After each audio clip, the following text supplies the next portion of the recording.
Well, good morning, everyone. This is day for us. Day four? Day three? Day four? Day four. How's everyone doing today? Good. I'm going to ask Heath Mulliken to come forward this morning. And thank you, worship team, for guiding us in worship this morning. How many of you know this guy walking up the aisle? You know this guy? Yeah. All right. Let's give him the slow clap as he comes forward. I might be telling you some new news here, but Heath and I were actually separated at birth. We're twins, actually. Yeah, he got the looks and I got Canada, I guess. Is that it? That's right, eh? Yeah, that's right. Yeah, that's right. I have the awesome privilege of working with Heath Mulliken. Can you imagine it, going to work every day and working with this guy? Yeah, it's really, really great. And this is a time of year when Heath and I get to travel around to different district conferences. Where are we going next week, Heath? North Carolina East. We were going to go to Calgary, but next year Calgary's on the list. Yeah, so we're traveling around to these different district conferences and representing Southern Wesleyan University. And here's what we're finding. And this is really an awesome thing. I can't believe that I get actually paid to do this. But I actually get to travel around with this awesome guy, my brother, my biological brother, and we get to talk to people about what God's doing at Southern Wesleyan University, and even more exciting is hearing the stories of different people, right? God is calling people all over the Wesleyan Church into ministry, into marketplace ministry, and we get actually a front row seat to that as we travel around. Heath, we just had youth camp here. Last week? Yep. 2 weeks ago? 2 weeks. Snapshot, tell us about students called into ministry. So far as we've been going through kind of like our records, we're trying to do a better job of numbers. And numbers don't tell the whole story, but they're a big part of the story. And this year at youth camp, we had 13 students called to ministry. I'll tell you a funny story. Oh, yeah, clap for that, please. And so that's great. So what we're doing now, we're in the process of following up with their youth pastors, with their parents, to kind of say, hey, just want you to know your student expressed a call to something. Maybe it's not full-time ministry, but they're expressing a desire to follow Jesus and to see what he's calling them to do. And so the next step for a lot of these students, if they're 16 or older, some of you have heard we're starting a CIT program, which I don't like that name, because we're not just training counselors for camp. We're training leaders for the future, but leaders in training is lit, and that's not a good word in our current culture. So Heath has started but we want to start as a district investing in those students and not letting them slip through the cracks. And it's an exciting thing. So here's a cool story. So if you were at district conference, I reported we had 3 teens that got saved at youth camp, which is awesome. We got done. Alyssa McClung came up to me. She's like, actually, your report is incorrect. There were 5 students, but 2 of them weren't camping. They just came up for one of the days, and they got saved. And I'm like, well, that's pretty cool. That's pretty cool. What the students tell you. And what was great is it was one of their friends, and they were the ones that led them. Like, this wasn't the counselor saying, it was the students leading this young lady to Christ. So it's just amazing what God is doing. Man, I'm just excited for the future. I will turn the mic over you, because I'll talk all day. I'll give testimonies. Awesome. Thank you, Heath. Let's hear it for Heath and what God's doing. Yeah. God gets the glory for that. That's awesome. So God's calling some people in the teenage years, and gosh, I've been so encouraged and inspired. We've got a group of 30 or 40 teens every morning who are praying out here for us and for God's guidance and leading. And God's calling some people to residential places like SWU. He's also doing a really cool thing, and I have the awesome privilege to work with Priscilla Hammond, who's also here. Priscilla, why don't you stand up? And Priscilla and I, we've been on District Board of Ministerial Developments for the last couple decades. Priscilla doesn't look like she's been on it for that long, but I do. And we've been talking with people, and one of the things that we're observing as God calls people is that God doesn't necessarily just call 18, 19, and 20-year-olds. What he's doing across our denomination is he's calling 30, 40, 50, 60. Not here today, but there's a guy that was sitting right here the last 3 nights. His name is Stephen Giles. I think he's mid-60s. He reaches out to Priscilla and I a couple months ago and says, hey, I want to get involved in some SWU classes. And so Priscilla and I have created a program called Flex, which may be of interest to some of you. You may feel like God is calling you into ministry, but you don't feel compelled to go to a residential campus like SWU. Well, let's talk between now and tomorrow night, and let's talk about how a program like Flex can maybe actually work for you. Recently, we actually had the Joanne Lyon representing the Wesleyan Church in one of our classes as a subject matter expert. And so what we do is we bring a teacher. You know Tony Casey, many of you. He taught the class. Imagine it, Tony Casey teaching the class, Joanne Lyon as a subject matter expert. So these are the sorts of programs that we have at SWU, and I know it's a bit of a shameless plug, but I do believe that there are some people here, you know, people who are wrestling with the call into ministry, or maybe you yourself are kind of wondering what this might look like. Reach out. If we're out in the field here this afternoon or whatever, and you feel compelled to talk to me or Priscilla or Heath, let's have a chat, okay? All right. So, the last couple days, we've been spending some time talking about the Jesus Way. We're using Eugene Peterson's book, The Jesus Way, as our backdrop. You may be compelled after this study to grab that book and do a read. The first time that we spent together in the morning, we were talking about that there are different ways to go about doing good things. Do you remember that way, way back? And we talked about different ways to ascend the mountain. We got some people that are running to the top of the mountain, and then we got some people who are stopping and smelling the roses. And yesterday, we spent a little bit of time contrasting the way of power and control up against the idea that God is slow. I talked to some of you after. You didn't like that idea. I'm okay with you switching the word. You pick a word that works for you. God is intentional. God is purposeful, whatever that word might be. The idea is one of the ways that we combat power and control in our lives, the instinct to grab onto things, is to be patient and wait and allow God to speak. There's an intentionality to that, and that's hard. I'll admit, that's hard, especially for those of us who like to run up the mountain as quickly as we can.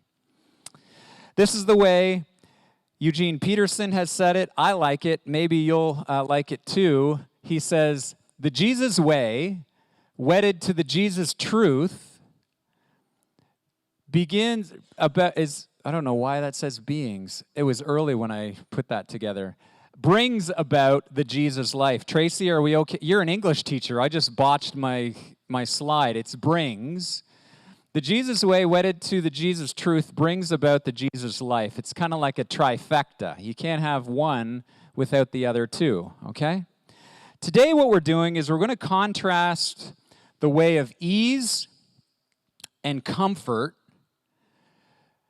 over and against the Jesus way of testing and sacrifice. Now I'm going to put a picture, or Heath is going to put a picture up here of my family. That's my family. It's Christmas time there. I'm the quirky Canadian on the left. That's Abby. She's our bio baby in the middle of the adoption process, the other 3. So like Dr. Joanne, our family is an adopting family. Right smack dab in the middle is Desalin Tapper. Leapfrog over the guy in the light blue shirt, and that's Abu or Andrew. Both of them were born in Ethiopia. Right between Ethan and Jaden is Ethan. Ethan's the one that I want to dial in on. He's actually Ukrainian. He's born in Donetsk, Ukraine, which, if you've watched the news, you would know that that's right smack dab in the middle of the war-torn country of Ukraine right now. That's Ethan. Now, let me tell you a little bit about Ethan. Ethan is, he's a special guy. We adopted him when he was 2. He's the one that gets a lot of stuff done and packs a lot in the day and gets a lot of steps in throughout the day, even if it's not done perfectly. Do you have kids like that? Yeah. Ethan is the kid that when I say go and cut the lawn, grass, lawn, what do we call? Did I get it right? I'm all messed up, and I've got Canadian language. Do we call it lawn? Cut the grass. All right. So Ethan goes out and cuts the grass. Ethan's the one who like runs out. He's like 103 pounds of Ukrainian muscle, and he grabs the lawnmower and he like runs while he's doing the grass cutting. Now he may not do it well, but he's going to do it fast, and he's going to get a lot, and he's going to pack a lot into the day. Ethan is also the kid at school who during test time, you know where I'm probably going with this, during test time, yeah, Kayla, he's that guy. Yeah, he's like, how can I be the fastest person to get the test done, right? And so he races through. He's not going to get it all right, Kayla, right? But he's going to celebrate the fact that he's the first dude out of the room. That's Ethan. Yeah. Any of you like this? Maybe? People like this are inclined to find the fastest, easiest route to the destination. Maybe that illustration doesn't work, so look through the windows, and maybe you're the guy or gal that wants to get to the top the quickest, right? The name of the game is the end game and speed. It's not necessarily ways and means. You pack in a lot in a day because you're a busy sort of person. You get a lot done, even if there's less attention on some of the details. That's maybe you. That's Ethan. Technology does this for us, by the way, in a big way. Regardless of your age, whether you're closing in on 80 or whether you're closing in on 20 here this morning, or maybe 10 this morning, we're all going to have to admit here this morning that technology has made life easier for us. It is, and it has. We have access to information that we never have had before. I was kind of smiling last night. I got a brand new best friend in Dale here. I know I've mentioned you a bunch of times, Dale, but I really like Dale Burris. We were singing last night, the hymns. Mark and Anna, you guys did such a great job. And team, like, amazing, absolutely amazing. You didn't prep for that? You just grab songs just popping up all over the place. It was so awesome. Well, Dale and I, we have a favorite song called Beulah Land. You sang it wrong. No, you didn't, but that was the new one, I think, right? The Gaither song. But we were actually locked in on like the one from Sweet Beulah Land. Yeah, right. So here's what we did. And I saw some of you doing this as well with your phone, right? With some of the hymns that you didn't actually know the words for. What'd you do? You pulled your phone out, didn't you? And that's what Dale and I did. We pulled our phone out because we didn't know the new Beulah Land. We only knew the old one, right?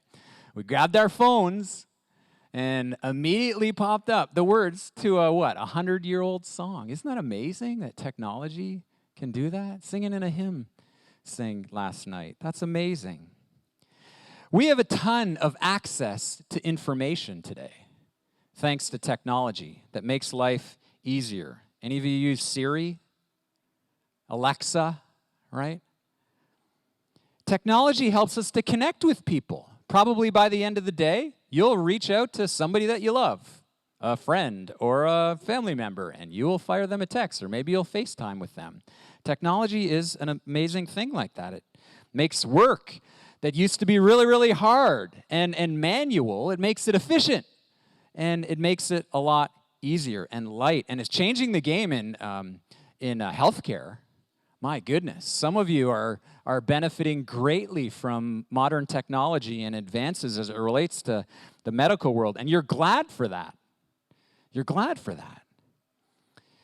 Personally, I think looking back, we're going to actually look at this last year, 2022, 2023, as sort of a threshold moment in history where not finally, but we did, as a general population, gain access to artificial intelligence.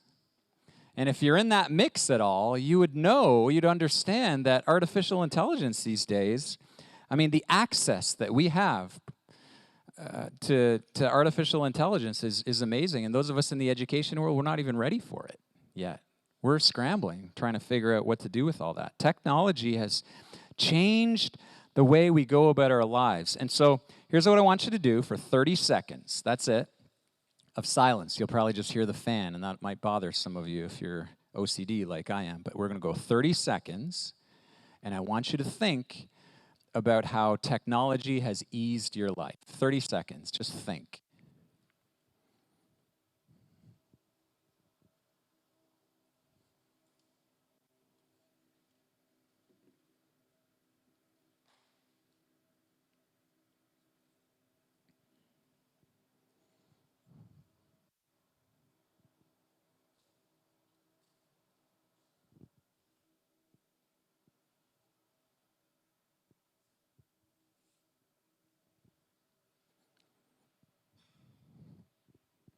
All right, now I want you to turn to your neighbor and I want you to talk about the strengths and weaknesses of technology. What are you encouraged about as it relates to technology? And what are you maybe discouraged about or maybe just a little bit afraid about? All right, take a few minutes, talk that out with the neighbor. Again, if you haven't brushed your teeth, just sit there quietly, that's fine.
Another 30 seconds. Advantages, disadvantages, things you're encouraged by, discouraged by. Technology. Whew.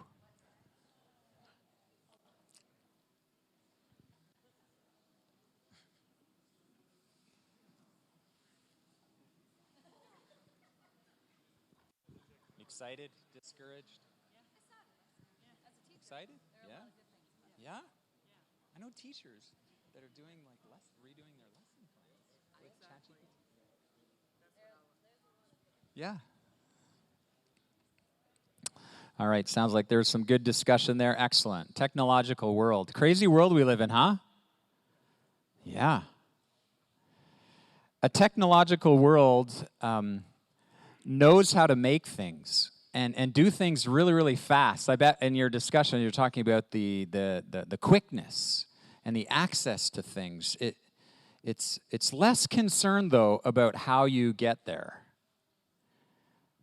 Technology leaves those ethical questions up to us, right? The moral questions up to us.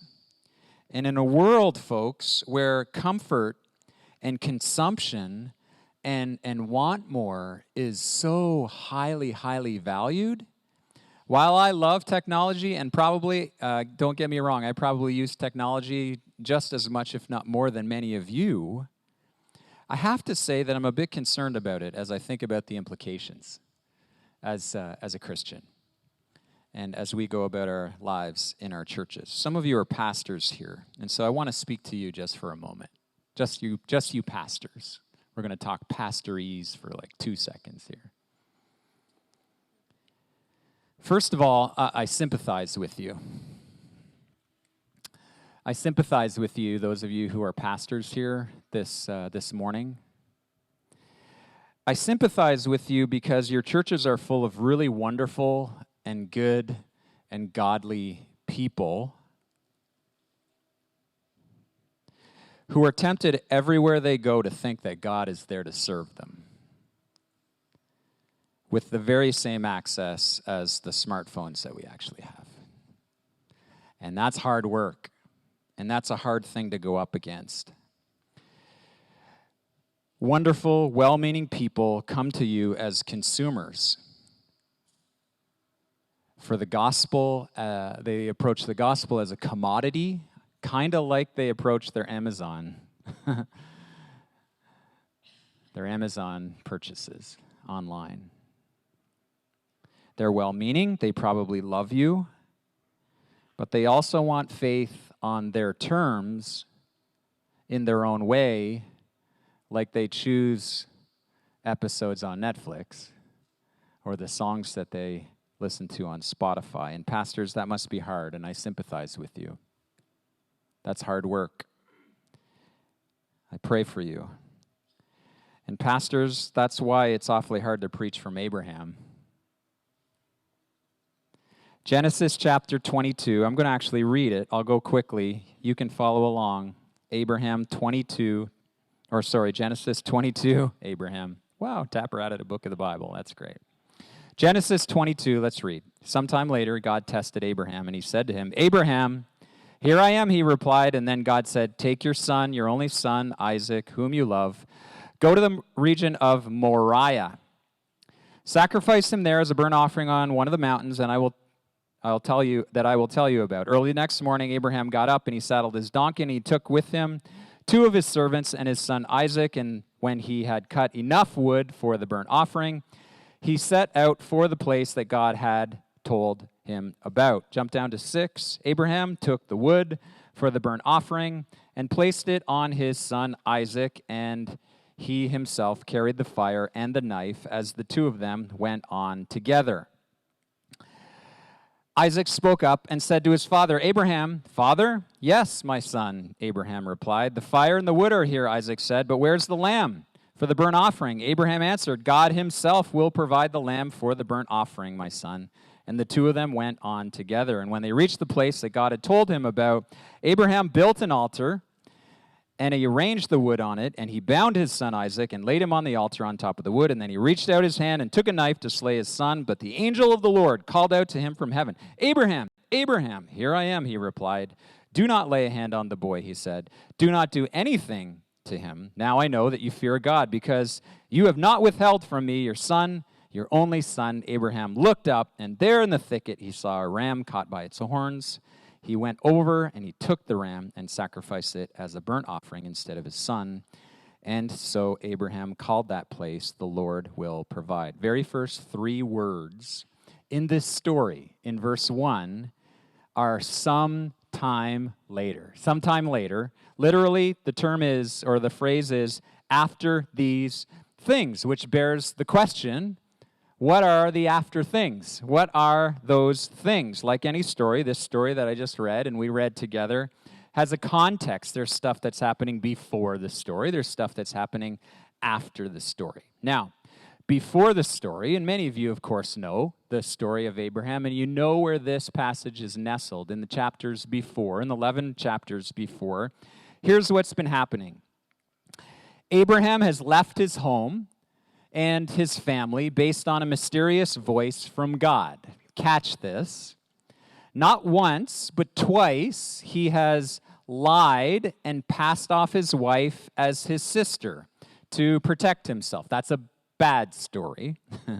He's rescued his nephew Lot from Sodom and Gomorrah. That's good that they got saved. It's kind of a bad story nonetheless. He has agreed to a really complicated plan to birth a son to Hagar named Ishmael. Good gracious, that's a complicated story. He's been circumcised in a physical symbol of the covenant promise to God. That's a painful story. He's experienced joy, good job, and excitement of seeing Isaac, his son, being born, his promised son. That's a happy story. He's been a peacemaker. Last night, Dr. Lyon spoke about peacemaking. Abraham, in Genesis, was a peacemaker between foreign powers. Challenging story there in Genesis. All of this, Abraham's life story, creates the setting for what we just read in Genesis chapter 22. Now, why is this important? Well, it's important because I want us to be reminded here this morning that Abraham's faith, it's been growing, and yes, sometimes he's been messing up, but he's also maturing in his faith journey with God. And then in Genesis chapter 22, something really, really big and important happened. It's the defining moment, I'd argue, among others. It's one of the defining moments in Abraham's life. It says there in verse 1, if you're reading, sometime later, God tested Abraham, and he tests Abraham through a command there in verse 2. God says, take your son, your only son, Isaac, the one you love, and sacrifice him. Yes, kill him. What? Why? There's got to be another way. There's got to be another way. How do you swallow such a brutal command? Some of you are parents. Catch this. Twice in verses 6 and then in verse 8, it says, the two of them, Abraham and Isaac, go on together. They went on together. Now, I bet many of you here this morning grew up watching Andy Griffith. Did you? Yeah. All right. Group participation. Let's do it. All right. How many of you can whistle?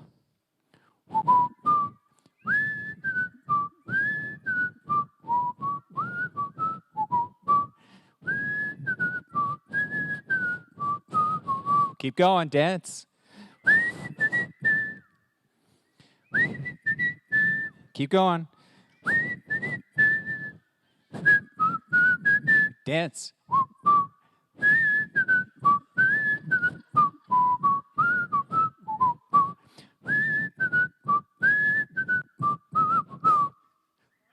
All right, give yourselves a hand.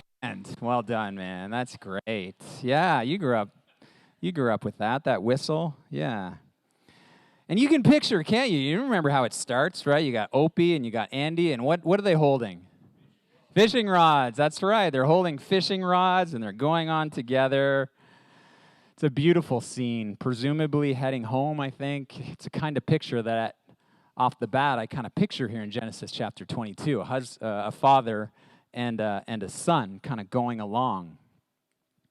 But that's not the picture here in Genesis chapter 22. This is not a picture like that. This is a picture, folks, marred by the ghastly reason for the occasion. You see, Abraham's not going fishing here. He's been commanded by God to kill his son. It's the faith test of a lifetime. Listen, friends, in a technological, consumer-based world like ours, where the goal is ends, not means and ways, it is offensive to think that a loving God would require the murder of a father's son. This is not the way it should be. And yet, as uncomfortable as it is, the way of Abraham, and I would argue the way of Jesus, leads to the way of obedient faith. This is easy. This is easy.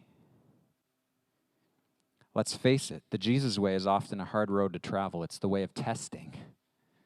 It's the way of sacrifice as we constantly are being honed and reoriented and readjusted and rescued back. Abraham's been living his whole life for this moment, and it has not been easy, and it has not been straight lines, and he hasn't gotten it perfect. But when his greatest faith crisis comes, he's battle tested. He's battle tested. Moriah isn't a fishing trip in the mountains. It's a time of brutal testing. After years of testing that brings a deeper, more complex faith in Abraham than ever before. You with me this morning? You see, the way of faith, the Jesus way, is faith repeatedly tested by sacrifice. You don't get that through ease and efficiency and comfort and technology, as great as technology might be. You only get it on the long road of sacrifice. You cannot bake a cake faster by turning up the heat. So let's look at a passage of Scripture in James real quickly, and then we're done, and then I want us to chat for a few minutes. That might be the most important thing that you take away here. James chapter 1, verses 2 and 4, 2, 3, and 4. Let's read it real quickly, and then let's have a nice little chat here before lunch. This is James now, New Testament. Consider it pure joy, my brothers and sisters, when you face trials of many kinds, because you know that the testing of your faith develops perseverance. And perseverance must finish its work so that you may be mature and complete, not lacking anything. In his letter here, James, he says, there will be times in your life when you will go about many trials, when you will experience many trials. And they may be really, really big things. I'm reading between the lines. Eugene Peterson did it, so can I. And in those trials, inevitably, you will often find yourself in a place that's painful and lonely and not easy. And some of you are in your Moriah right now. You're at camp.